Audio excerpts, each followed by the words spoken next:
뾰로롱 안녕하십니까. 가정의 달 5월이 왔네요. 하지만 어제 인사를 못 드렸죠. 예, 좋습니다. 자, 진실 추적자 사건 반장 시작합니다. 어제 정치권 이슈로 사건 반장 갑자기 결방됐습니다. 가족 여러분들께 미리 예고해드리지 못했던 점 사과 말씀 올립니다. 자, 이번 어린이날 연휴 다들 어떻게 보내실까요? 한 조사에 따르면 초등학생 고학년 10명 중 6명이 자유시간이 하루에 2시간도 안 된다 했답니다. 가장 큰 고민거리는 공부였고 말이죠. 감안을 해주셨으면 좋겠습니다. 자, 오늘 출연자 소개 올리죠. 자, 백다희 아나운서, 박지훈 변호사, 박상희 한국연인사이버대 교수, 김은배 전 서울청 팀장 나오셨습니다. 안녕하세요. 안녕하세요. 예. 자, 대구에서 인천공항 가는 버스에서 내내 저러고 갑니다. 제발 족 좀 내려 하신 강한영님. 자, 서울 우이천에서 산책하다가 묵주를 잃어버렸는데요. 다음 날 와서 보니까 어떤 분이 저렇게 걸어놔 주셨어요. 아우, 정말 감사합니다 하신 이은교님. 자, 어제 서울 연희동에서 촬영된 속칭 악마구름입니다. 이름은 기괴해도 하늘에서 파도가 치듯 정말 장관이었어요 하신 오성수님. 자, 베트남 여행 갔다가 마트에서 은배 아저씨 봤어요. 아유, 언제 이런 것까지 찍었어. 한류 스타야 하신 닮았습니다. 김종찬님. 그러네요. 자, 저는 1973년 서울 영등포에서 발견돼 미국으로 입양 갔습니다. 엄마의 이름은 이금숙 혹은 이금순이고요. 고향이 엄마 고향 충남 천안이랍니다. 지금은 76으로 추정이 됩니다. 엄마 좀 찾아주세요 하신 김영희님. 예, 자, 천안의 이혜리님, 괴산의 신근호님 모두 사랑합니다. 자, 재미는 물론 의리로 함께하는 아세사바 뉴스 실험! 대한민국과 전 세계 동포 가족 여러분의 시선을 모아서 출발합니다.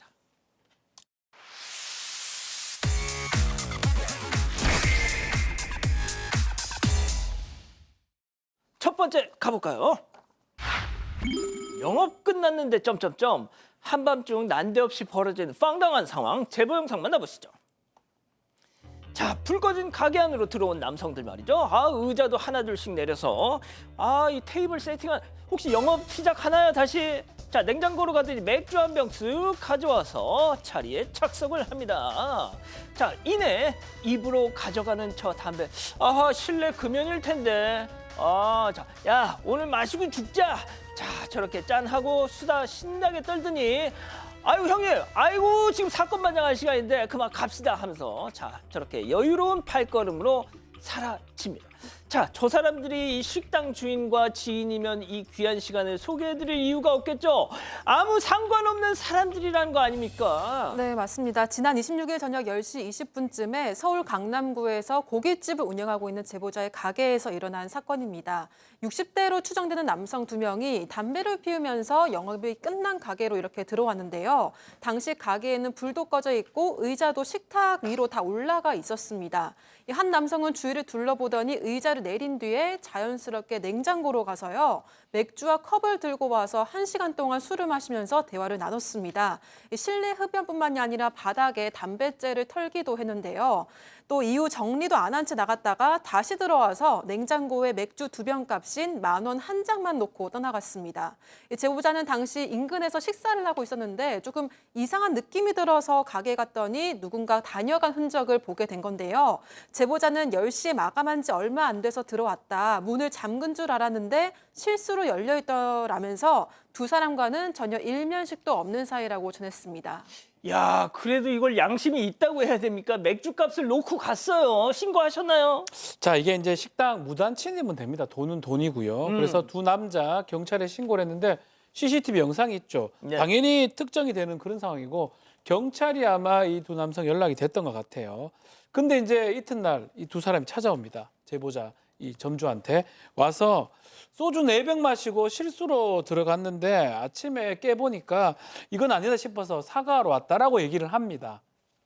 근데 뭐 만약에 그 전에 왔다면 모르겠지만 신고 들어가고 경찰이 알고 나서 들어갔다면 또 그건 또 아닐 수 있잖아요. 일단 돌아가라고 했는데 이 사람들 형사처벌 또 법적 책임 물을지 좀 고민 중이라고 합니다. 그렇군요. 좋습니다. 자, 다음 이어가죠.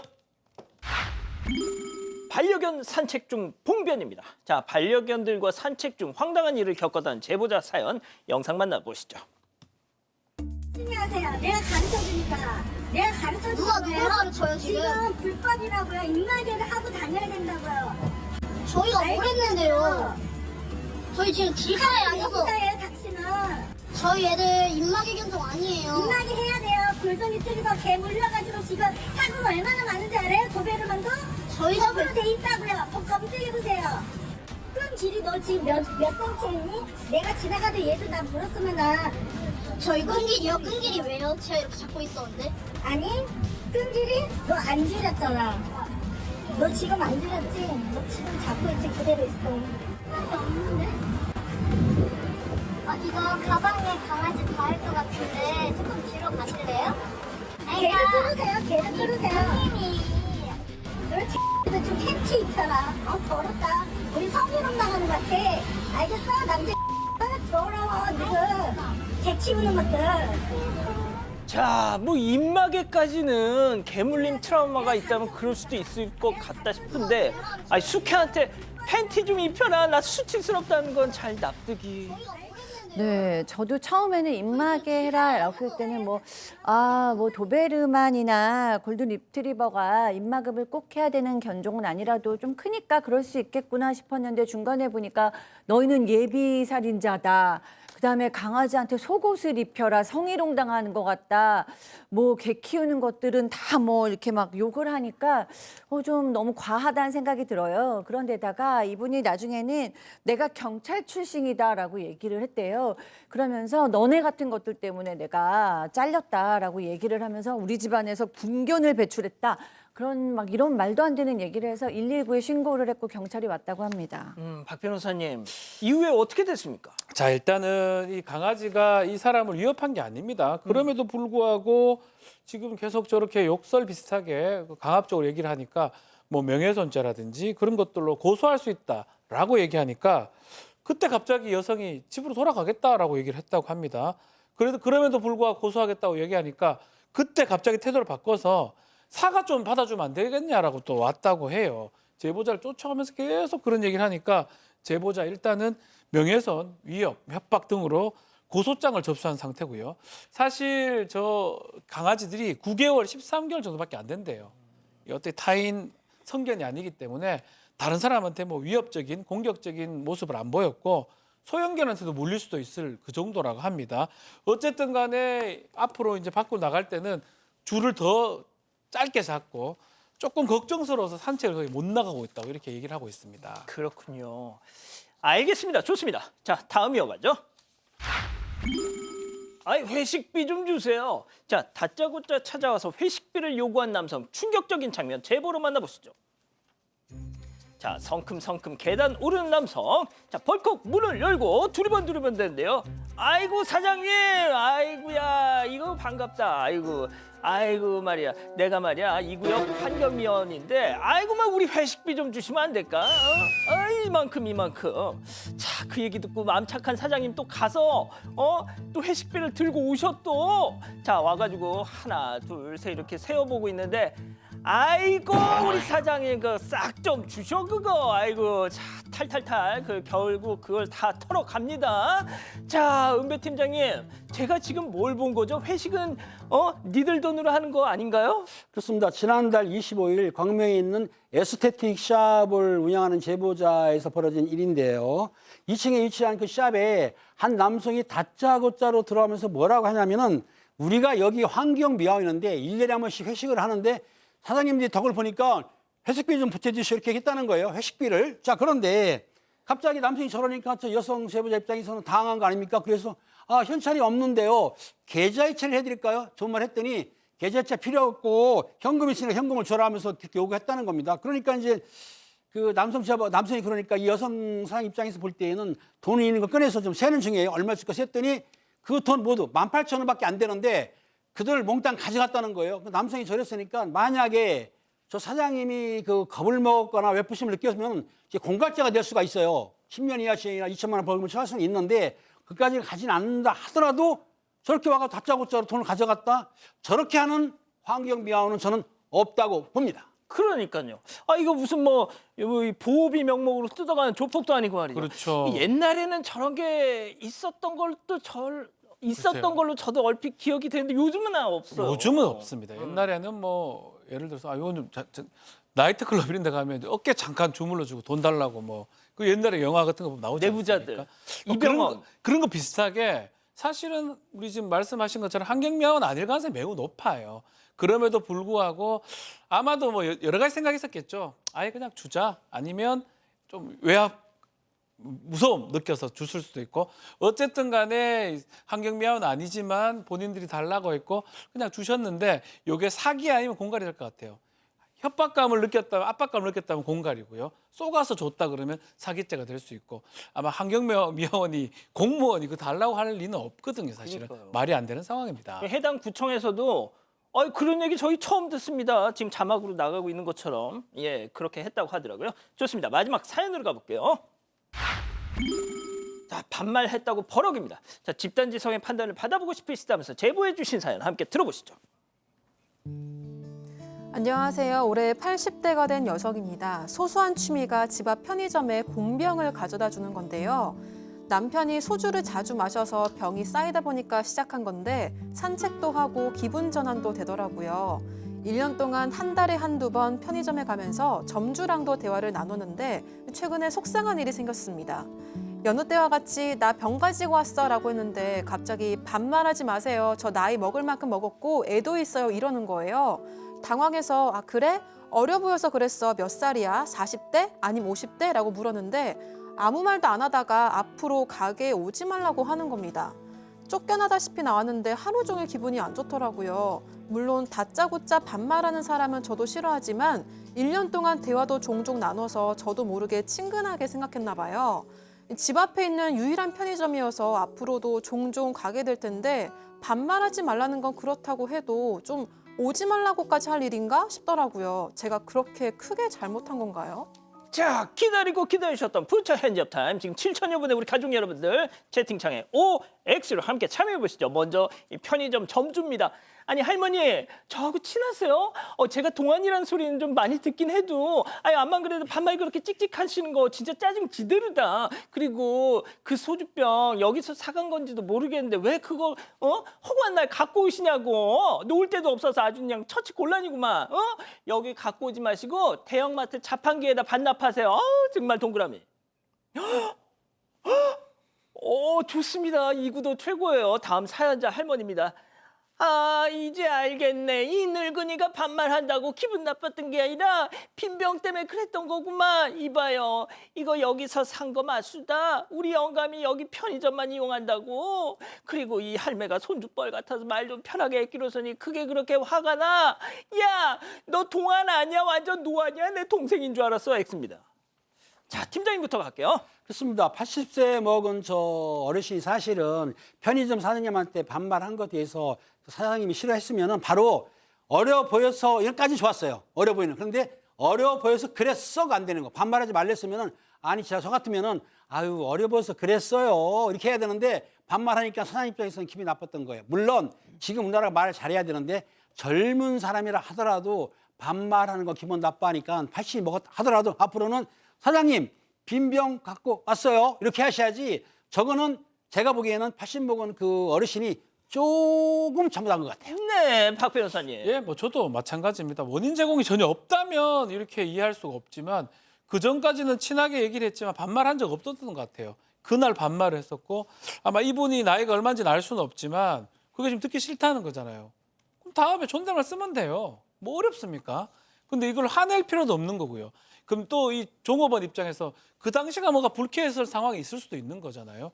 지금 원하는 거는 존댓말 써달라는 거잖아요. 존댓말 쓰면 돼요. 네네네 쓰시면 되잖아요. 이게 뭐 걱정할 일입니까? 알겠습니다. 자, 교수님.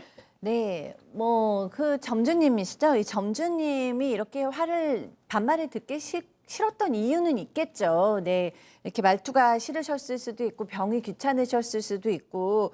그런데 80세 어르신이면 어머니 같은 나이고 만약에 더 어린 점주라면 할머니일 수도 있는데 이렇게까지 뭐 반말하지 마세요라고 얘기를 하고 또 나아가서 오지도 마세요. 라고 얘기하는 건 전 너무 야박한 것 같아요. 뭐 그렇게까지 얘기하실 게 뭐가 있습니까? 뭐 어머니 아니면 할머니 저 반말하는 거 듣기 싫습니다. 이렇게 정도 얘기하시면 될 걸 이렇게 어르신 마음에 대못을 받고 가지도 못하게 바로 근처에 사시는 어르신한테 전 좀 너무 과했다. 그러니까요, 백다희 아나운서. 네, 저도 이 점주가 이 사연자가 반말한 게 되게 악의가 있거나 무시해서라고 아니라는 걸 좀 느꼈을 것 같아요. 근데 막 오지 말라고 한 게 조금 너무하지 않았나라고 생각을 했고요. 댓글도 보겠습니다. 신비님, 본인에게만 즐거웠던 거 아닐까요? 라고 하셨고요. 라떼님은 점주 입장도 들어봐야 될 것 같습니다. 라고 하셨습니다. 그리고 레시앙님은 나라면 우리 할머니 생각나서 친근하게 생각할 것 같아요. 라고 하셨습니다. 그렇군요. 자, 사반 제보 메일과 카톡 제보 채널에서 많은 사연 제보 기다리고 있습니다. 첫 번째 이어갑니다.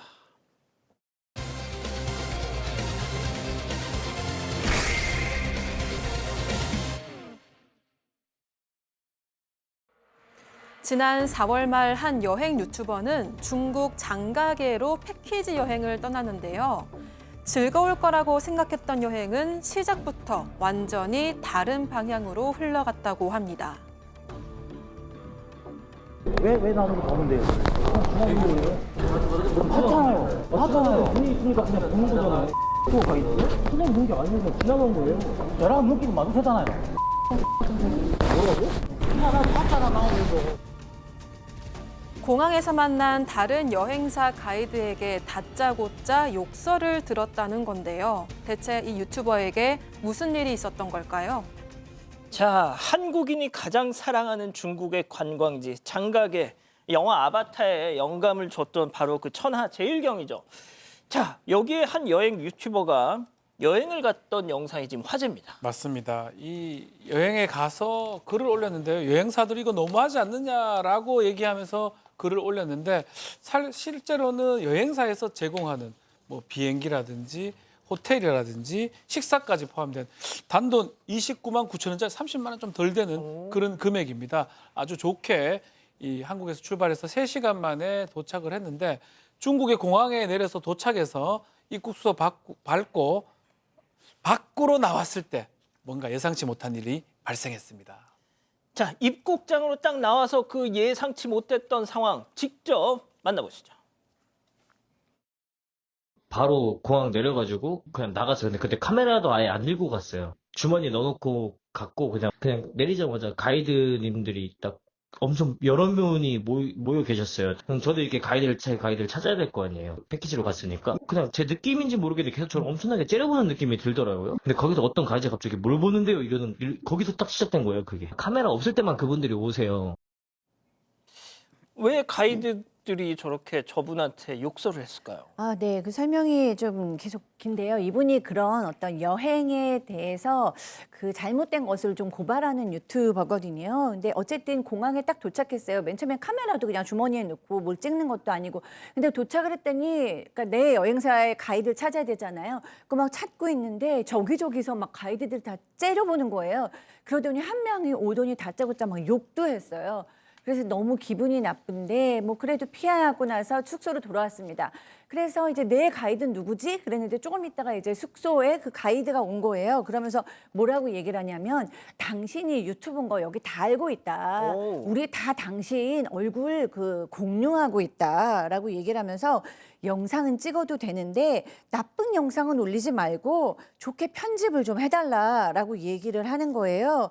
그러면서 장가계는요, 산적도 많이 있는 무서운 동네니까 조심하세요 라고 얘기를 한 거예요. 그러니까 이게 약간 좀 협박성 같잖아요. 그 후에도 뭐 수시로 찾아오면서 수시로 감시당하는 느낌이 들었다고 합니다. 자, 그 현지 가이드들이 왜 이 여행 유튜버에 대해서 이렇게 세세하게 잘 알고 있는 걸까요? 바로 그 이유, 이 유튜버가 지난 3월에 올렸던 영상 때문이었습니다. 직접 만나보시죠.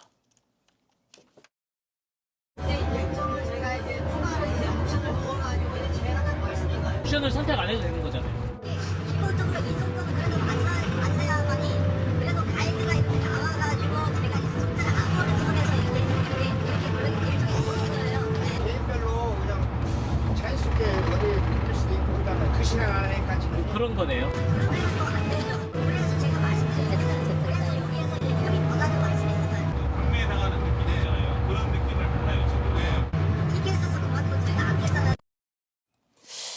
그러니까 이 유튜버가 앞서 보신 것처럼 그 청도 패키지 여행을 갔다가 그 속내를 다 이렇게 까발리는 어떻게 보면 네. 고발하는 영상을 올렸던 거군요. 네, 맞습니다. 해당 영상은 이 18만 9천 원짜리 청도 여행 패키지에서 선택 옵션을 좀 강매하는 그런 부분을 폭로하는 내용이었습니다. 이 가이드는 공항에서 숙소로 이동하던 중에 이 여행객들이 일정을 물으니까 기본 일정만으로는 시간이 많이 남는다면서 이 43만 원짜리 옵션을 추가하라고 좀 강요를 했는데요.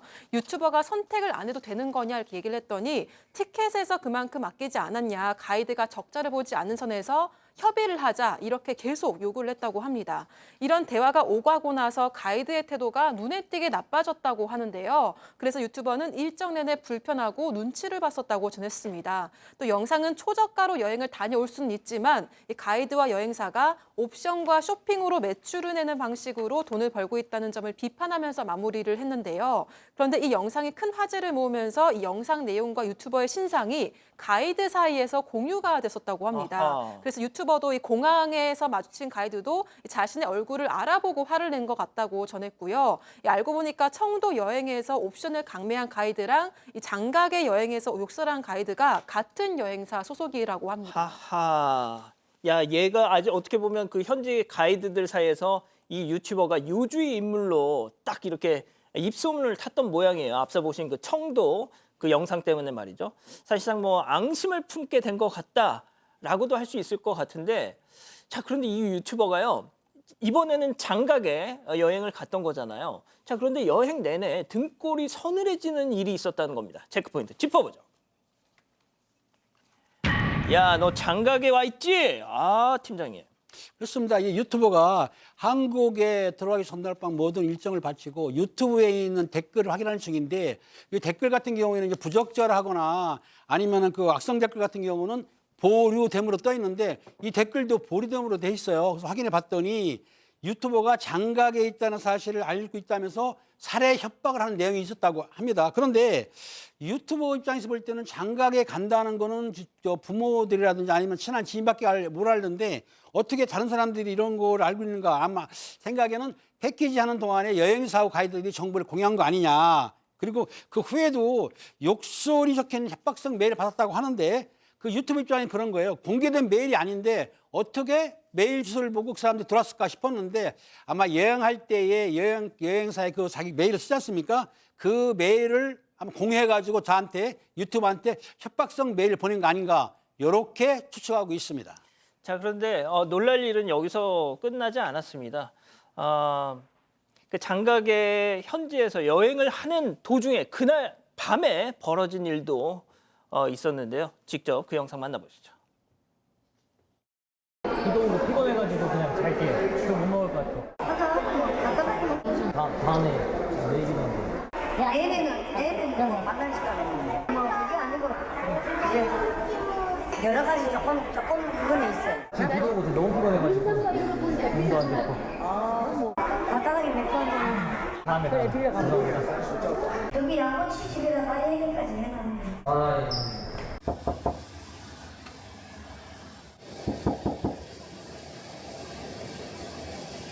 누구세요? 저 지금 씻고 있어요. 네, 내일 뵐게요. 아, 그러니까 술 한잔 하자고 계속 이렇게 불러내는 거예요, 지금. 네, 아마 그 처음부터 그랬는데요. 맨 처음에는 이렇게 심각성을 못 느끼다가 협박성 댓글을 보셨잖아요. 그래서 여기 좀 위험한 짓 안 되겠다. 본능적으로 그 술 한잔 하자 그랬던 거, 그러겠다고 했던 거 취소해야겠다라는 생각이 드셨다고 합니다. 그래서 살펴보니까 이 사람들이 다 내 신상을 공유하고 있고, 그래서 협박을 하는 거구나라는 생각이 들었어요. 간신히 이제 지금처럼 거절을 하고 이제 방에 들어왔습니다. 그런데도 겁이 나더래요. 그래서 방문을 잠그고 의자와 소파로 문 앞을 막았습니다. 그리고 한국에 있는 지인들한테 여기 상황을 알렸어요. 내가 협박을 받고 있다. 그리고 혹시 모를 위급 생각이 생기면 어떻게 하자. 뭐 이렇게까지 준비를 했습니다. 그러고 겁에 질려 있는데 갑자기 똑똑똑 그러는 거예요. 못 들어오게 지금 문을 봉쇄하고 그렇게 있어요. 하는 거죠. 그리고 분명히 거절을 아까 했잖아요. 그런데도 또 찾아온 겁니다. 방까지. 똑똑똑해서 도저히 안 되겠다 싶어서 지금 씻고 있다고 좀 둘러대고 내일 보자 이렇게 얘기를 했대요. 그날 밤 한숨도 못 주무시고 그냥 여행을 마치게 됐다고 합니다. 야, 이거 좀 무섭다. 예. 아니 아까 장각에 산적 많다고 자기들이 말해놓고 본인들이 예. 밤에 저렇게 불러내서 싫다는데 부득부득 불러내가지고 술을 먹이려고 하고. 자, 일단 이제 여행사가 개입돼 있기 때문에 욕설을 한 그 가이드 이 부분 사실 심각하게 생각하고 있다고 얘기하지만 살해 협박 이 부분은 아니다라고 얘기를 하고 있는 상황입니다. 욕설은 심각하지만 살해 협박은 이 회사하고는 연관이 없다라고 얘기를 하고 있고요. 결국 청도 여행할 때 그때 옵션 강요한 가이드는 계약 해지했다고 하고 그건 다른 뭐 업체한테 주고 있는데 이 현지 가이드 사이에 이게 유튜버 정보가 공유되는 거는 컨트롤은 좀 어렵다. 다만 앞으로 이 문제에 대해서 지속적으로 모니터링을 하겠다라고 여행사 관계자가 밝힌 상황입니다. 예. 아무튼 뭐 이런 일은 없어야겠죠. 이거 외국 나가서 여행하는데 불안해서 이거. 자, 첫 번째 사건 정리하고요. 두 번째 이어갑니다.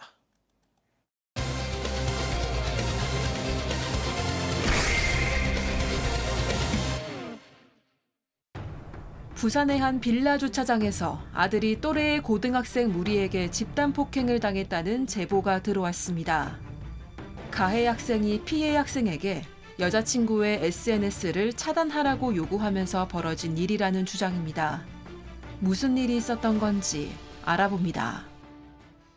자, 고등학교 3학년 지금 수험생 아드님을 둔 어머님이 저희한테 제보를 주신 건데 이 고3 아들이 초등학교 동창 이 여사친의 전화를 받으면서 시작된 사건입니다. 맞습니다. 피해 학생 측 주장이긴 한데 지난달 7일입니다. 밤에 피해 학생 휴대전화로 SNS 전화가 왔습니다. 동창 전화가 왔었고 그것을 받았는데 동창이 전화한 게 아니에요. 웬 남자가 낯선 남학생이 전화를 했고요. 바로 이런 얘기를 했습니다. 네. 나는 남자친구인데 여자친구 SNS 좀 차단해라. 왜 내 여친하고 네가 얘기를 하느냐라고 얘기를 했다라고 해요. 그렇지만 6, 7년 정도 가끔씩 연락도 하고 동창이기 때문에 이상하게 알지도 못하는 사람이 이렇게 얘기를 하니까 아니 SNS 차단하고 말고는 내가 판단해서 할 일이다.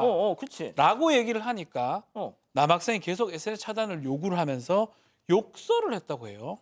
욕설을 하면서 옥신각신을 했는데 두 사람 다음 날 지하철역 앞에서 수업 끝나자 우리 둘이 만나서 얘기하자 이렇게 얘기를 했다고 합니다.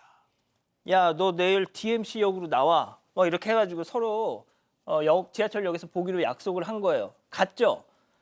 자, 남학생한테 도착했다는 연락을 했답니다. 그런데 당연히 1대1로 만날 줄 알았죠. 그런데 그 상대 학생 친구 4명을 대동한 채 나타났더라. 자, 그러면서 대뜸 야, 나랑 한판 뜨자 했다는 겁니다. 자, 계속되는 싸움 제안을 거부하면서 대화를 하려고 했는데 급기야 한 빌라의 주차장까지 가게 됐다는 겁니다. 자, 거기서 사달이 벌어집니다. 피해 학생 어머님 얘기 들어보시죠. 만나서 이제 얘기를 했는데 싸우자. 우리 싸워가지고 이겨도 언팔을 하고 저도 언팔을 하고 무조건 우리가 그냥 한판 뜨면 언팔을 해라 이렇게 말했대요. 얘기하다가 손을 등 내밀어 앞손에 손 내미는데 바로 그 손이 목에 있는 근육을 탁 쥐어잡으면서 땅바닥으로 패대기 치고 그 위에 3명이 동시에 푹 겹친 거예요. 그렇게 이제 폭행이 시작된 거예요. 자, 이거 집단 폭행이잖아요. 네, 맞습니다. 피해 학생 어머니 주장에 따르면 가해 남학생이 싸워서 내가 이기든 지든 이 여자친구 SNS를 차단하라고 요구했다고 합니다. 잠깐만요. 이기든 지든 차단하라고요? 네. 그럼 결론은 똑같은 거잖아요. 네, 그래서 피해 학생은 애초에 싸울 마음도 없었고 요구를 받아들이면 싸울 수밖에 없으니까 그 싸우는 걸 거부했다고 하는데요. 또 가해 학생 그 남학생 무리들이 담배를 피워서 담배 피지 말라고 껌을 주기도 했다고 합니다. 그런데 가해 남학생이 여자친구 SNS 차단을 계속 요구하면서 계속 싸우자고 했는데 피해 학생은 삼각관계도 아니고 친구일 뿐인데 차단하라는 게 이해가 안 된다고 말을 했습니다. 그런데 그 이후에 남학생이 피해 학생에게 손을 내밀어서 악수를 하는 건가 싶었는데요. 그런데 피해 학생 멱살을 잡고 밀치면서 바닥에 넘어뜨리고 2명이 아이고, 달라붙었다고 합니다. 남학생의 일행 1명은 발길질을 했고요. 남학생은 욕설을 하면서 사과하라고 하면서 얼굴을 손과 팔꿈치, 무릎으로 가격했다고 합니다. 그러면서 현장에 있는 다른 일행에게는 영상을 촬영하라고 했다고 합니다. 아, 이거 지금 5명이 1명을 지금 집단 폭행을 하고 있는 것 같은데, 자, 교수님, 네. 이 어머님이 담임 선생님 전화를 받고 저기로 가셨다고요? 네, 그렇습니다. 이제 피해 학생 측 주장에 따르면 피해 학생이 이제 피를 많이 흘리기 시작했어요. 그리고 정신을 잃었습니다. 그랬더니 그 남학생과 폭행에 가담한 학생 중에 1명은 너무 놀라가지고 도망가 버렸고요. 다른 일행은 깜짝 놀라가지고 편의점에서 이제 물을 사가지고 와서 피를 닦으라고 했다라는 거예요. 정신을 다시 잃었다가 이제 차렸습니다. 그래서 이 피해 학생이 자기 친구한테 문자를 했고 또 담임 선생님한테 전화를 걸어서 자초지종을 설명했더니 선생님께서 부모님한테 연락을 할 테니까 너 거기 그만 있어라 이렇게 얘기를 했고 어머니께서 이제 현장으로 달려오셨어요. 그런데 이 피해 학생이 기저질환이 하나 있었는데 혈액 응고가 잘 되지 않는다고 합니다. 그래서 피를 워낙에 많이 흘리는 모습에 모두가 이제 깜짝 놀란 거였습니다. 아, 약간 혈우병 같은 것처럼 지혈이 잘 안 되는. 하하. 자, 그런데 어머님이 야, 너 이게 무슨 일? 누가 너 이렇게 만든 거야? 했더니 아드님이 그때 무슨 얘기를 했는데 그게 저도 내용을 아는데 야, 어떻게 그런 얘기를 해요, 또 아드님이. 그렇습니다. 이 피해 학생 같은 경우에는 부모님들이 그 태권도에 운동을 했고 또 그러기 때문에 유단자가 싸우면서 사람 때리면 안 된다는 걸 주입시켰기 때문에 이 피해 학생이 맞으면서도 어머니 말이 생각난 거예요. 그래서 그 어머니한테 뭐라냐면 엄마 나 잘했지 이랬다는 거예요. 가슴이 아픕니다. 그런데 그 폭행 당시 이 학생 입장에서 볼 때는 상대편이 때리면 같이 치고받고 할 수도 있는 상태였어요. 그런데 운동하는 사람이 싸우면 안 된다 그러고 꼭 참았다고는 하는데 또 그리고 피해 학생 같은 경우에는 혈액 응고가 안 되는 기저질환이 있기 때문에 지금도 검진을 받는다고 합니다. 근데 어릴 때부터 운동을 해왔는데 운동을 보니까 태권도도 일단이고 무에타이, 킥복싱 그리고 또 지역대회 나가서 킥복싱 대회 1등 됐다고 한다면 이 5명 정도는 제가 보기 상대가 가능해요, 충분히. 그런데도 꼭 참은 거예요, 이 친구가. 그런데 이 피해 학생은 눈 주변도 피해를 입었고 또 코뼈가 부러져서 진단 3주가 났기 때문에 지난주에 수술을 받았다고 합니다. 그런데 트라우마가 있어요. 당시 폭행 사건을 해가지고 트라우마가 생겨가지고 폭행 당시 장면이 생각나니까 갑자기 방 안에서 크게 소리 지르고 그러니까 이게 모양이 뭐냐면 자기가 맞는 거에 대해서 피해도 있지만 화를 못 참는 게 있는 거예요. 그렇기 때문에 아마 조금 치료도 그렇지만 심리 상담도 받아야 되고 저 폭행을 같이 했던 집단 폭행 피해자들 강력하게 처벌해야 됩니다. 자, 아마도 어머님께서는 야, 유단자는 절대 사람 때리면 안 된다 이 말씀을 하신 걸 아마 잠깐 저 때는 후회하셨을 거예요. 왜? 그 말 때문에 아들이 저렇게 집단 폭행을 당하면서도 견뎠으니까 말이죠. 자, 그 가해 남학생 학교 학폭위로 넘어갔는데 그 조사 과정에서 이런 얘기를 했답니다. 체크포인트 짚어보죠. 자, 몸이 닿아서 자, 이게 무슨 얘기인지 피해 학생 어머님 얘기 들어보시죠. 상당 고소를 하겠다고 분명히 밝혔대요. 굽히지 않았대요. 저 영상에 보면 때리려고 몸이 올라갔잖아요. 그러면 이제 지가 올라가서 지가 몸이 데인 거잖아요. 그걸 폭행이라고. 주먹으로 나를 때리다가 지 주먹에 다쳐도 나 때문에 상처가 났다 하듯이 아니라 때리기 위해서 올라탄 것도 접촉이잖아. 근데 그 접촉이 쌍방 폭행의 접촉이다 이렇게 말한 거예요. 진짜 이 어린 녀석들도 이제는 걸핏하면 쌍방 폭행이에요. 네, 일단 피해 학생과 가해 학생 무리 학교는 다릅니다. 신고가 접수돼서 학폭 전담 조사관이 배정돼서 조사를 했는데 이 폭행을 주도한 가해 학생이 쌍방 폭행을 주장하면서 결론을 못 내고 재조사를 했습니다. 이 사건 이후 가해 학생이 영상을 확인한 걸로 보인다고 하고요. 사건 이후 가해 남학생이 지난주에 그래서 피해 학생 어머니가 조사관에게 가해 학생이 쌍방 폭행을 주장한 이유에 대해서 듣게 됐는데 내용이 이렇습니다. 가해 남학생이 피해 학생을 때리려고 올라가서 몸이 닿았다. 가해 남학생이 때려서 피해 학생이 목을 감았는데 그 과정에서 피해 학생의 입술이 가해 남학생 팔에 닿았다 이러면서 이 쌍방폭행을 주장을 했대요. 그래서 심의위원회가 조만간 개최될 예정이라고 합니다. 이 피해 학생은 당시에는 맞는 과정에서 때리지 않겠다는 생각만 했고 가해 남학생이 계속 때리는 걸 막기 위해서 방어 차원에서 팔로 감싸는 행동을 한 거고 그 뒤에 무차별 폭행을 당했다 이런 입장입니다. 자, 지금 이 피해 학생 지금 고3이라고 말씀드렸잖아요. 고3 1학기 중간고사도 저 사건 때문에 다쳐서 못 봤답니다. 예. 자, 박 변호사님. 예.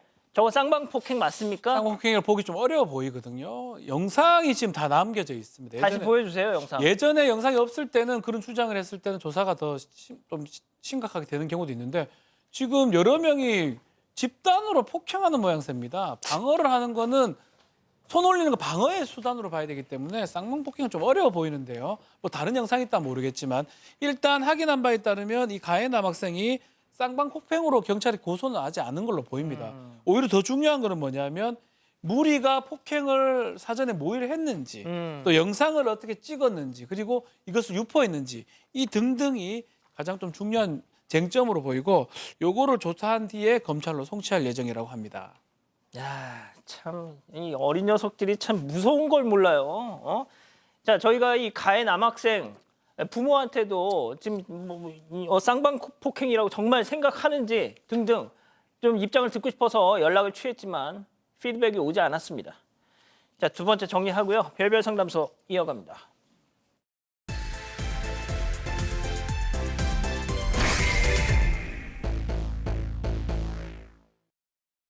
결혼식장에서 신랑 신부가 가족 사진을 찍고 있습니다.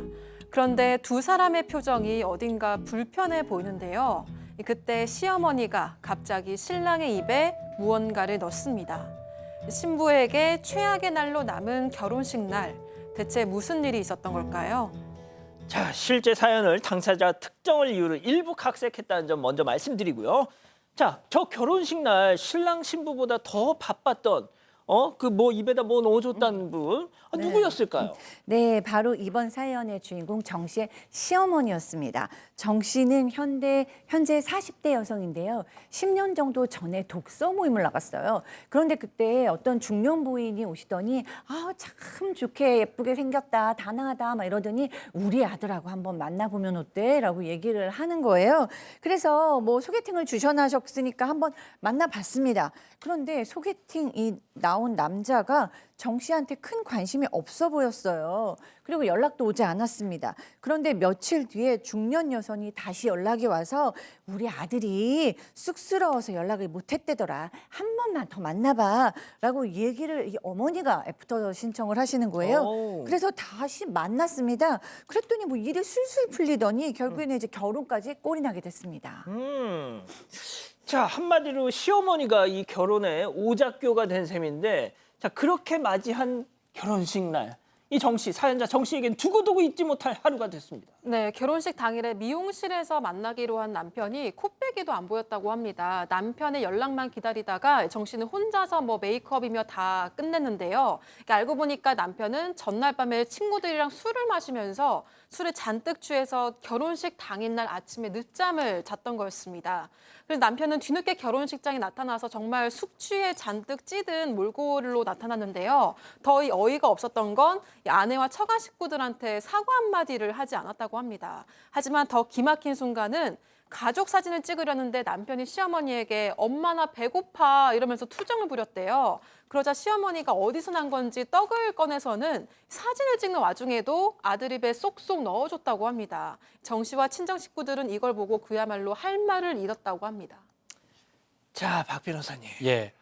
자, 이게 마마보이 좀 같은 느낌이 드는 모양새인데 임신 5개월이 됐을 때 이제 좀 일이 좀 발생했습니다. 그때 이제 좀 몸이 좀 안정하니까 친구하고 같이 국내 여행, 1박 2일 여행을 이제 가려고 하니까 이 사연자분이. 네네. 남편한테 얘기를 하니까 남편이 다녀와라. 뭐 당신만 괜찮으면 괜찮다라고 하고 준비를 하고 있는데 여행 전날 밤 10시에 갑자기 다른 얘기를 합니다. 뭐라고요? 외박 안 될 것 같은데? 아니, 아까 허락해줬잖아. 허락했잖아요. 그러면서 하는 말이 엄마가 임산부가 무슨 외박이 절대 안 된다. 이렇게 말을 했다라고 합니다. 너무나 당황을 했죠. 아내 입장에서는. 내 여행 얘기를 왜 시어머니한테 얘기를 했냐. 내가 괜찮은데 시어머니 말이 뭐 중요하냐라고 따져 물었고 이것 때문에 부부싸움을 좀 했던 것 같습니다. 그 이후 그때 남편이 이런 말 했어요. 그래 그러면 난 앞으로 엄마랑 살 테니까 당신은 내 집에서 나가! 이렇게 강하게 얘기를 했다고 합니다. 아, 그 결혼식장에서 큰 결심을 하셨었어야 되는데 여기까지 왔어요. 그렇습니다.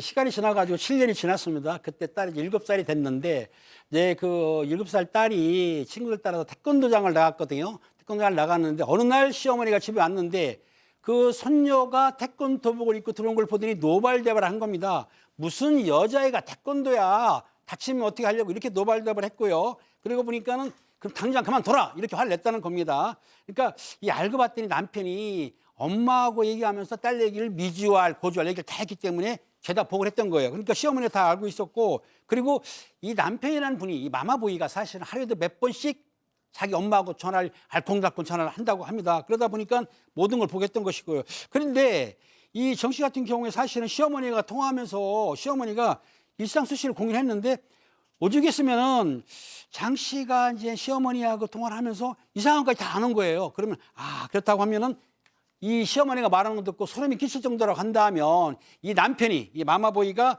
엄마하고 통화를 하면서 모든 걸 다 이렇게 하나 둘 이렇게 얘기를 했던 거죠. 그런데 이 시아버지 입장은 틀립니다. 시아버지는 자기 아내 즉 시어머니하고 아들한테 질려가지고 애초에 처음부터 거리를 뒀다는 거예요. 그래서 아마 장 씨도 거리를 좀 둬야 될 것 같습니다. 자, 교수님 이 정도는 말이죠. 부부관계 얘기까지 다 했을 것 같아.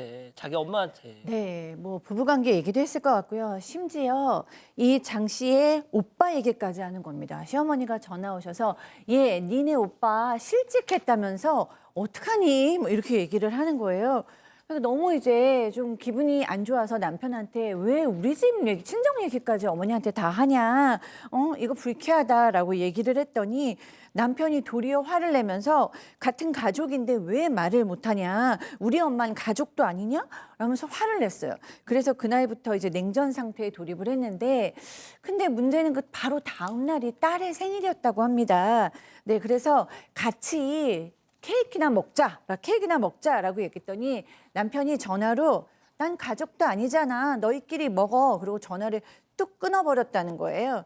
결국 딸은 아빠를 기다리다가 촛불도 제대로 끄지를 못했대요. 얼마나 그걸 보고 있으면 속상했겠어요. 너무너무 화가 났던 이 정 씨는 남편한테 이혼하자고 질러버렸다고 합니다. 그러니까 그 얘기를 결혼식 당일날 했었어야지. 네, 그래서 정 씨는 남편이랑 무려 5일 동안 말을 하고 하지 않았습니다. 그런데 어느 날 시어머니한테서 메시지가 좀 폭탄으로 연속으로 여러 번 왔는데요. 정 씨는 이 메시지 내용을 보고 뒷목을 잡았다고 합니다. 시어머니가 현명한 아내는 남편을 왕처럼 대해야 된다. 남편은 어린아이와 같아서 늘 한 수 접고 살아야 한다. 이러면서 좀 어디서 본 듯한 명언들을 폭탄처럼 보냈다고 하는데요. 진짜 이게 명언이라고 생각해요? 이게 비꼰 거죠. 네, 그래서 그런데 어제 내용이 하나같이 남편을 이해해라, 뭐 감싸줘라 이런 내용뿐이고 급기야 남편은 이기려 드는 상대가 아니라 큰아들이다 여기고 살아라 이런 말까지 있었다고 합니다. 자, 간섭 끝판왕 시어머니 박상희 교수 그리고 현실 며느리 백다희 아나운서 그리고 엄마 바라기 아들 박지훈 변호사. 자, 별별 극장 레디 액션. 다시 말하지만 남자는 다 커도 어린애다. 그냥 다 큰아들이다라고 생각해야 네 속이 편한 거야. 어머니 그래도 결혼까지 했는데 지훈 씨 아직까지도 어머니 말씀이 먼저예요. 당연하지. 어른 말씀이 그거 당연한가 아이가? 엄마 말 잘 들으면 자다가도 떡 생긴다 그 모르나? 아니 아가, 나는 다 너희 잘 살으라고 그냥 한마디 살짝 얹은 건데 그게 그렇게 못마땅했니? 아니 어머니 그게 아니고 뭐 여행 가는 거나 뭐 딸 태권도 보내는 거 저희가 좀 알아서 하게 해주세요. 세상에. 그러니까 내 집일에는 관심을 끄세요. 이거니? 치훈아 들었지? 제가 이제 나보러 남처럼 살으랜다. 나는 엄마 없이는 못 살아. 차라리 엄마랑 살면서 딸 키우니까 너 정다희 너 나가. 빨리 나가. 네가 나 맘대로 해. 자, 여기서 오늘의 궁금증 짚어볼 필요도 없어요. 일단 CG는 띄워주세요. 팀장님, 아이 시아버지 그냥 듣고만 있을 거야 이거. 이것이 문제가 있습니다. 이거 있잖아요. 남편을 심리 상담을 시켜가지고 마음을 바꾸지 않으면 같이 살면 힘드니까 이게 잘 생각해가지고 이 아내 말을 안 들을 경우에 저 같으면 단호하게 헤어지겠습니다. 아우 진짜 변호사님. 심각하긴 하네요. 이건 뭐 지금 우리 사연자 정 씨 잘못은 없다고 봐야 될 것 같고 지금 남편 아니면 그 시모, 시어머니가 상당히 좀 너무 강하게 간섭을 하는데 근데 아이가 좀 크고 이러니까 너무 뭐 극단적으로 지금 이혼하겠다 이렇게 판단하기보다는 그래도 한번 경고를 하고 좀 여지를 좀 남겨두는 것도 어떨까 한번 생각을 해봅니다. 자 교수님. 네, 어머니는 이제 건강한 아들의 삶을 위해서 자기의 삶을 찾으셔야 되고요. 이 아들은 이제는 독립을 하셔야죠. 한 가정의 가장인데요. 그래서 한 가정이 건강하게 서기 위해서는 반드시 이 심리적 거리가 필요합니다. 자 정다혜 아나운서. 네, 고윤슬님은 사연자님 본인 권리 찾으세요라고 하셨습니다. 나누리님도 저건 이혼감이네요라고 하셨습니다. 아이 이혼해야죠. 아이고 참. 자 별별 상담소 이렇게 정리하고요. 글로벌 픽 이어갑니다.